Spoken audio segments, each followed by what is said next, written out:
पूरा मामला। लखीसराय की वो खबर भी आपको दिखाएंगे जहां एक व्यक्ति के आशियाने के ऊपर हमला हुआ। ये मामला जमीन पर कब्जे से जुड़ा है और आरोपों के घेरे में एक विधायक है। बने रहिए हमारे साथ, बताएंगे पूरी खबर और पिछले 3 साल के दौरान बिहार में अफीम की खेती की खबरें आपको दिखाएंगे। मामला गंभीर है, गुनाह की और भी खबरें आपके सामने होंगी, तो बने रहिए हमारे साथ, देखते रहिए क्राइम रिपोर्टर।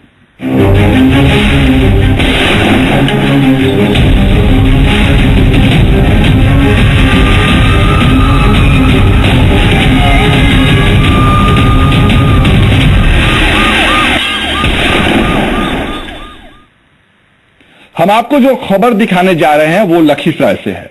जो खबर मिल रही है उसके मुताबिक अचानक लोगों की भीड़ एक शख्स के घर पर धावा बोल देती है।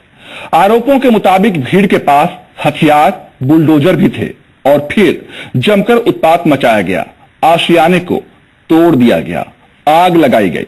पीड़ित महिला ने हर जगह गुहार लगाई, लेकिन कहीं से कोई मदद नहीं मिली। खास बात यह कि इस मामले के पीछे विधायक के रिश्तेदार का हाथ बताया जा रहा है। आरोपों के घेरे में तो विधायक भी हैं, लेकिन उन्होंने आरोपों से इनकार किया है। उसके बाद सुनाई लगाने के बाद ऊपर करके मेरा घर पर 100 आदमी से आया और मेरा घर में आग लगा दिया, बुलडोजर से घर तोड़ दिया। लोग टूट जाते हैं एक आशियाना बनाने में, तुम तरस नहीं खाते बस्तियां उजाड़ने में। बिखरे हुए आशियाने के सामानों को देखकर बशीर बद्र साहब की ये लाइनें जुबां पर खुद आ जाती हैं। आंखों में आंसू और लड़खड़ाती जुबां दर्द को बयां कर रही है। ये तस्वीर लखीसराय जिले से सामने आई है। जिले के कबैया थाने से महज 50 मीटर दूर का ये मामला है, जहां यह आशियाना उजाड़ दिया गया।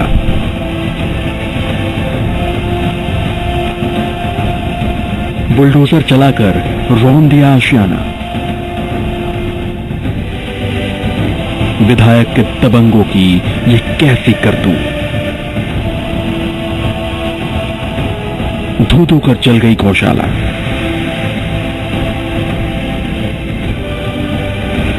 किसी ने नहीं सुनी पीड़ित की गुहार।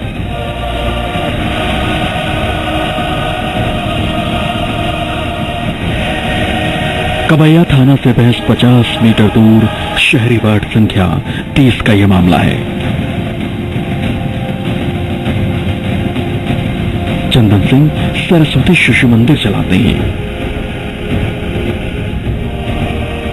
उनका आरोप है कि घर पर गुरुवार की देर शाम सैकड़ों लोगों ने उनके रैन बसेरों पर बुलडोजर चला दिया। बुलडोजर चलाकर रैन बसेरे को गिरा दिया गया। इतना ही नहीं, चंदन सिंह की आरोप भी लगाते हैं कि अचानक हथियार से लैस लोगों को देखकर वो घबरा गए। बुलडोजर के सामने आकर चंदन सिंह ने लोगों से चार दीवारी नहीं गिराने की अपील की, लेकिन गुंडों ने उनकी एक न सुनी। धारदार हथियार से हमला कर चंदन सिंह को घायल कर दिया। उनके गौशाले पर आग लगा दी। आरोपों के मुताबिक गुंडे गाली गलौज करते हुए घर खाली करने का आदेश दे रहे थे। परिवार यहाँ से छोड़ के जाओ, नहीं तो मार के बर्बाद कर देंगे। थाना में मेरी पत्नी रहा 2 घंटा, दरोगा जी को बुला लिए थे।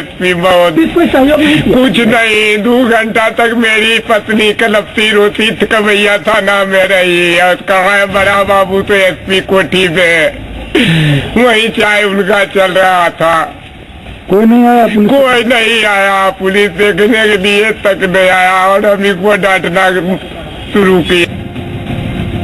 पीड़ित चंदन सिंह की पत्नी रोती बिलखती घटना स्थल से महज 50 मीटर की दूरी पर स्थित कबैया थाना पहुंची, लेकिन आरोप है कि थाने ने उनकी कोई मदद नहीं की। आरोप तो यहां तक है कि इसके बाद एसपी और डीएम से भी उनके आवास पर गुहार लगाई गई। लेकिन किसी ने चंदन सिंह की पत्नी की गुहार नहीं सुनी, किसी ने मदद नहीं की। गाली गलौज खूब ईटा पत्थर चला, मारपीट करना, लूटपाट करना शुरू कर दिया। और उसके बाद कैसे हम रोते चिल्लाते हम भागते हुए गए, थाना पहुंचे। थाना पर कोई सुनवाई नहीं हुआ, बहुत देर समय दिए थाना। थाना आपके घर का बगल में है क्या? थाना कोई आवाज नहीं आई कि आपका घर को तोड़ा जा रहा है? नहीं, कोई आवाज नहीं। तो क्या हुआ? थाना गए तो क्या हुआ? थाना गए तो कोई कुछ नहीं सुना। उसके बाद गए डीएम साहब के पास गए, डीएम साहब भी यहाँ नहीं थे। गुहार का कहीं भी कोई फायदा नहीं मिला और पल भर में सब कुछ खाक हो गया। सवाल है, आखिर ये मामला है क्या? मनोज कुमार, जी मीडिया, लखीसराय। एक आशियाना उजड़ गया, पीड़ित रोने धोने लगे, इंसाफ की गुहार लगाने लगे। आखिर वर्षों की मेहनत को पल भर में खाक कर दिया गया था। आरोप स्थानीय विधायक के गुर्गों पर लग रहे हैं। अब हम आपको बताते हैं कि यह पूरा मामला है क्या।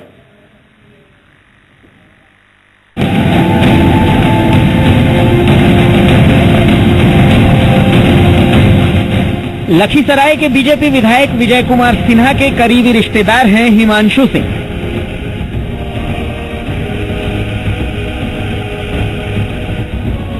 विधायक विजय कुमार सिंह और चंदन सिंह के बीच जमीन को लेकर विवाद चल रहा है। विधायक के रिश्तेदार हिमांशु सिंह ने कैमरे के सामने बोलने से इनकार कर दिया, लेकिन ऑफ द रिकॉर्ड हिमांशु ने बताया कि जिस जमीन पर बुलडोजर से कहर बरपाया गया वो जमीन विधायक की पत्नी सुशीला देवी के नाम पर है। जमीन चंदन कुमार से 14/5/2012 को खरीदी गई थी। 6.5 डिसमिल जमीन खरीदी गई। इसी विवादित जमीन को खाली कराने के लिए कथित तौर पर विधायक जी के लोग आए। तो हम बाहर निकल गए। बाहर निकले तो देखे वो लोग गाली गलौज कर रहा था काफी। कौन लोग थे?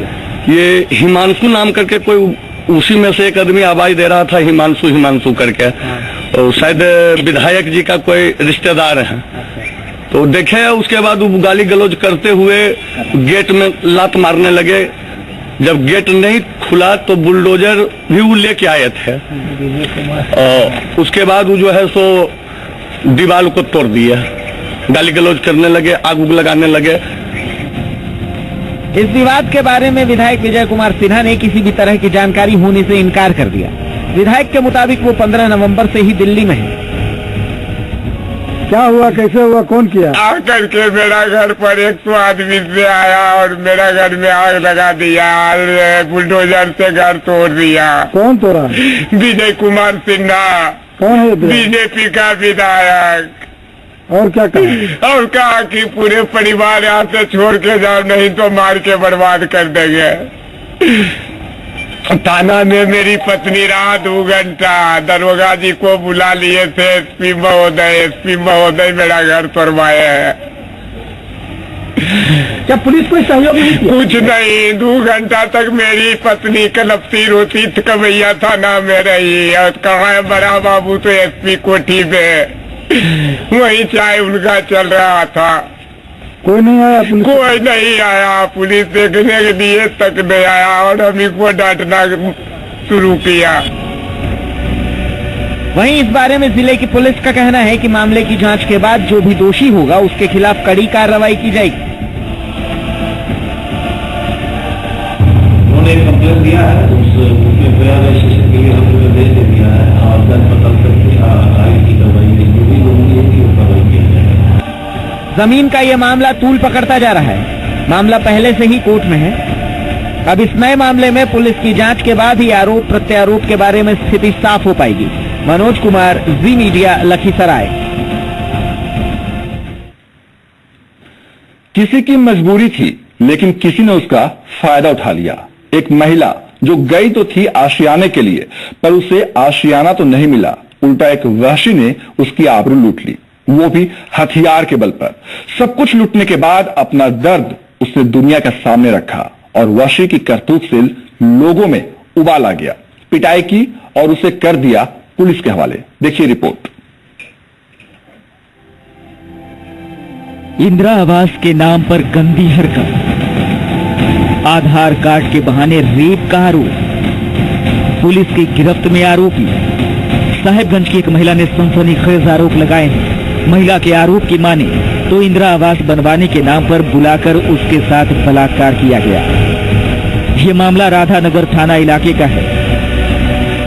आरोपों के मुताबिक सैफुद्दीन शेख ने इंदिरा आवास बनवाने के नाम पर महिला को घर बुलाया। आरोपी सैफुद्दीन ने महिला को अपने साथ आधार कार्ड भी लेकर आने के लिए कहा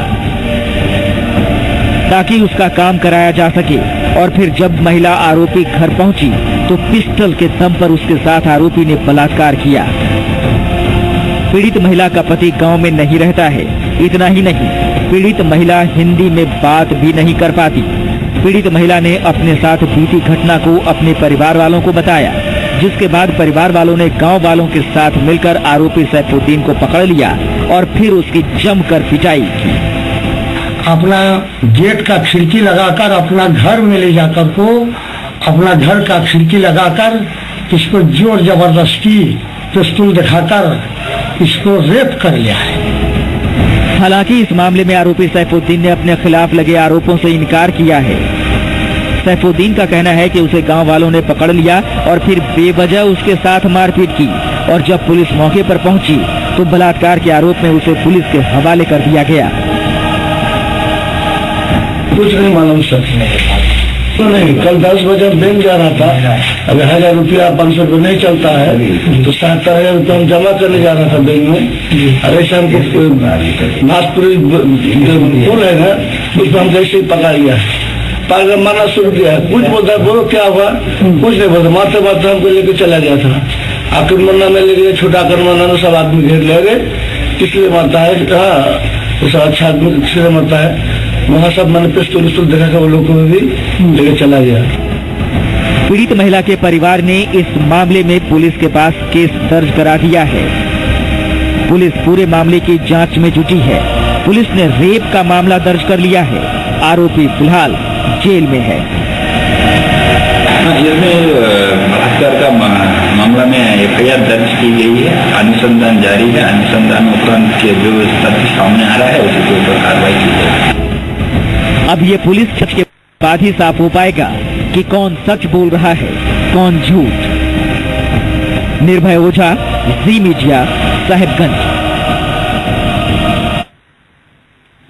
500 और 1000 यानी केवल 2 तरह के नोट बंद हुए। इतने से हालात ये हैं कि नक्सली भी मोदी के गुण गाने लगे हैं, उनके काम की सराहना करने लगे हैं। बदले हालात को नक्सली भी भांप चुके हैं। हालात उलट चुके हैं। पानी उनके सिर से ऊपर बह रहा तो बोल भी बदल गए हैं।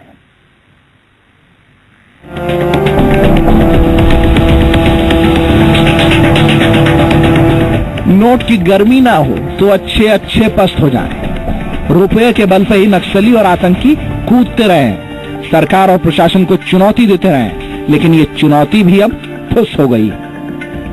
हमारा संगठन जेपीसी मोदी जी के कार्य से हमेशा प्रभावित रहा है, चाहे वह चुनाव के मामला हो अथवा देश चलाने का मामला। वर्तमान समय में मोदी जी ने काला धन को बाहर निकालने के लिए नोटबंदी का जो काम किया है, इस कार्य से जेपीसी संगठन उनका समर्थन करता है। नक्सलियों के बदले सुर बता रहे हैं। नोटबंदी ने उनकी कमर ही नहीं, रीढ़ तोड़ रखी। कहा तो सरकार के बोल नहीं सुनते थे, आज तोलमोल के बोल रहे हैं। अगर झारखंड सरकार भी मोदी के नक्शे कदम पर चलेगी और जनता के सही हक दिलाते हुए कार्य करेगी तो हम सभी सहर्ष समाज मुख्य धारा में जुड़ेंगे। कह सकते हैं मोदी ने नोटबंदी से 2 निशाने साधे। काले धन के साथ साथ नक्सलवाद और आतंक के खिलाफ ये आघोषित सर्जिकल स्ट्राइक है। इससे सीआरपीएफ का काम भी आसान हो गया है। निश्चित तौर पर नक्सलियों में काफी इस बात को लेके वे परेशान है कि उन्होंने जो राशि आज तक इकट्ठा की थी उसे वो बाहर नहीं निकाल पा रहे, और हमने पुलिस ने और सीआरपीएफ ने ऐसा दबाव बनाया है कि हमें विश्वास है कि वो राशि बाहर नहीं निकाल पाएंगे और इससे उन्हें गहरी चोट पहुंचने वाली है। चलिए, सीआरपीएफ के आईजी संजय जी का तो साफ कहना है कि जो प्राइम मिनिस्टर का जो डिसीजन है, इस डिसीजन का सीधा इम्पैक्ट नक्सलियों के खिलाफ साफ तौर पर देखने को मिल रहा है, और जो पैसे जो उन्होंने चंदे या लेवी के रूप में वसूल करके रखे हैं, वो पैसे को वो निकाल नहीं पा रहे हैं। झारखंड के 24 में से 22 जिले नक्सल प्रभावित हैं। इसके अलावा बिहार में भी गया, औरंगाबाद, मुजफ्फरपुर, सीतामढ़ी समेत कई जिले में नक्सलियों का कहर है, जिस पर नोटबंदी ने असर दिखा दिया है। ब्यूरो रिपोर्ट, जी मीडिया। और इस वक्त पटना से बड़ी खबर आ रही है। बाकरगंज इलाके में एक शख्स को गोली मार दी गई है। जी हां, पटना से बड़ी खबर आ रही है, जहां बाकरगंज इलाके में एक शख्स को गोली मारी गई। गोली गर्दन में मारी गई है और युवक को, घायल को इलाज के लिए पीएमसीएच में भर्ती कराया गया है। आपको बता दें कि बाकरगंज वो इलाका है जहां काफी भीड़ भाड़ होती है और उस इलाके में एक शख्स को गोली मारने की खबर आ रही है और घायल युवक को इलाज के लिए पीएमसीएच में भर्ती कराया गया है। पटना से, राजधानी पटना से बड़ी खबर, जहां बाकरगंज इलाके में एक शख्स के गर्दन में गोली मार दी गई है और घायल युवक को इलाज के लिए पीएमसीएच में भर्ती कराया गया है। बीएन कॉलेज के सामने युवक को गोली मारी गई है। तो पटना, राजधानी पटना से बड़ी खबर आ रही है, जहां एक युवक को गोली मार दी गई है। अपराधियों ने गोली मार दिया है। युवक को इलाज के लिए पीएमसीएच में भर्ती कराया गया है। राजधानी पटना से बड़ी खबर। जी मीडिया संवाददाता अमित कुमार हमारे साथ फोन लाइन पर जुड़ चुके हैं। अमित, पूरी जानकारी बताएं, भीड़ भाड़ वाले इलाके में गोली मारी गई है युवक को। बिल्कुल, देखिए ये अशोक राजपथ की घटना है, बीएन कॉलेज के सामने की घटना है और फिर थाने से चंद पांच की दूरी पे ये वारदात हुई है। अरशद वारसी नाम बताया जा रहा है, जिन्हें गोली लगी है। तकरीबन 12 साल उम्र बताई जा रही है। फिलहाल पुलिस मौके पे पहुंची है और पुलिस मौके पे पहुंच करके जो घायल शख्स हैं उन्हें पीएमसीएच लेकर के गई है। उनकी स्थिति क्या है ये डॉक्टर उपचार करने के बाद, देखने के बाद ही बता पाएंगे। लेकिन जो वारदात हुई है कहीं न कहीं पटना पुलिस के लिए बड़ी चुनौती है और अपराधियों ने जो पटना की बिगड़ी कानून व्यवस्था है उसका फायदा उठाते हुए इस वारदात को अंजाम दिया है। अमित, ये बताया कि एक इसी युवक को टारगेट करके निशाना बनाया गया या इसमें और भी किसी को चोट आई है? फिलहाल जो मौके पे मौजूद लोग हैं उनसे जो जानकारी मिली है और जैसा कि जो एसएचओ हैं निशार अहमद, उन्होंने भी कहा है कि इस शख्स को टारगेट किया गया था। 50-52 साल उम्र बताई जा रही है। अरशद वारसी नाम बताया जा रहा है और इन्हीं टारगेट करके गोली चलाई गई थी। गोली गर्दन में लगी है। फिलहाल पीएमसीएच ले जाया गया है और वहाँ डॉक्टर जो है वो इलाज कर रहे हैं। जी अमित, बाकरगंज काफी भीड़ भाड़ वाला इलाका है। आप हमें ये भी बताएं, वहां पर जब काफी भीड़ थी, युवक अकेला था या अपने परिवार के साथ था? मतलब वहां घटना स्थल के बारे में भी आप हमें बताएं। देखिए प्रशांत, ये घटना जो है वो पिरवोर थाना क्षेत्र के अशोक राजपथ की है। अशोक राजपथ का जो इलाका है, फिलहाल जो देखा जाए तो अमूमन इस वक्त क्योंकि रात के तकरीबन 9:30 बज चुके हैं और इस वक्त जो है लोगों की जो चहलकदमी है थोड़ी कम हो जाती है। लेकिन अमित, आप हमारे साथ बने रहें। अमित, आप हमारे साथ बने रहें तो बता दें कि पटना के बाकरगंज में एक युवक को गोली मारी गई है। घायल युवक का पीएमसीएच में इलाज किया जा रहा है। और एक इस वक्त और बड़ी खबर आई है, भ्रष्टाचार के खिलाफ पीएम मोदी के मिशन पर बैंक के ही कर्मचारी ग्रहण लगा रहे हैं। ये आरोप पटना के कारोबारी ने लगाया है। मामला पीरबहोर थाना के खेतान मार्केट के पास बैंक ऑफ इंडिया के शाखा से जुड़ा है। कारोबारी के आरोप के मुताबिक पिछले 16 नवंबर से लेकर अब तक उसने लगातार इस ब्रांच में लाखों रुपए जमा किए हैं, वो भी 100 रुपए की शक्ल में। लेकिन बैंक कर्मी इसके द्वारा जमा किए गए रकम को 500 और 1000 रुपए के पुराने नोट में तब्दील कर रहे हैं। फिलहाल इस कारोबारी ने पीरबहोर थाने में इस बारे में लिखित शिकायत दर्ज करवा दी है। तो 180 तस्वीर आप देख रहे हैं और इसके द्वारा लिखित शिकायत की जांच करने के लिए बैंक की निगरानी की टीम बैंक ऑफ इंडिया के ब्रांच में पहुंची और जांच शुरू हो चुकी है। इस दौरान ब्रांच के अकाउंटेंट माधव को गिरफ्तार कर लिया गया है और आगे की जांच जारी है। अमित, जी मीडिया संवाददाता अमित को हमारे साथ फोन लाइन पर बने हुए हैं। अमित, बताएं अभी ताजा अपडेट इस मामले में क्या है? जो ताजा अपडेट है प्रशांत, वो ये है कि जो आरोपी है अकाउंटेंट, उन्हें माधव को गिरफ्तार कर लिया है। जो बैंक के विजिलेंस की टीम है वो मौके पर पहुंची थी और पूरे मामले की विजिलेंस की टीम ने जांच की। जांच के दौरान प्रथम दृष्टया जो आरोप है वो सही पाया गया है। माधव जो अकाउंटेंट है उनके खिलाफ जो आरोप लगाया था पटवारी ने वो सही पाया गया है और उसी के आधार पर इनकी गिरफ्तारी की गई है। फिलहाल ये बैंक विजिलेंस के जो अधिकारी हैं उनके गिरफ्त में है और आगे की ये जो छानबीन है वो भी की जा रही है। इनके साथ और कौन कौन लोग इस मामले में संलिप्त थे और कितने लोगों का जो कैश है वो इन लोगों ने तब्दील किया है पुराने 500 और 1000 के नोट में, तो पूरे मामले की जांच की जा रही है। और जैसा ही हमारी जो बात हुई है बैंक के विजिलेंस के जो आधिकारिक सूत्र हैं उनसे जो जानकारी मिली है कि इसमें और भी लोग शामिल हो सकते हैं, उनकी भी शिनाख्त की जा रही है, पहचान की जा रही है और अगर अन्य लोगों का नाम सामने आएगा तो उनकी भी गिरफ्तारी की जाएगी। अमित, आप इस खबर पर अपनी नजर बनाए रखें, हम आगे भी आपसे लेते रहेंगे अपडेट। फिलहाल आपका बहुत बहुत शुक्रिया।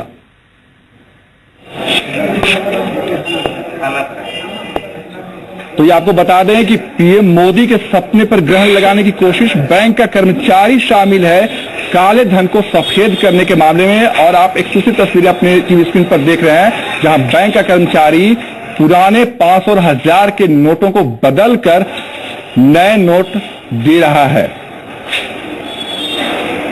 100 रुपए के नोटों में उन्हें वापस लोगों को दे रहा है। ये काला धन को सफेद करने की कोशिश की जा रही है।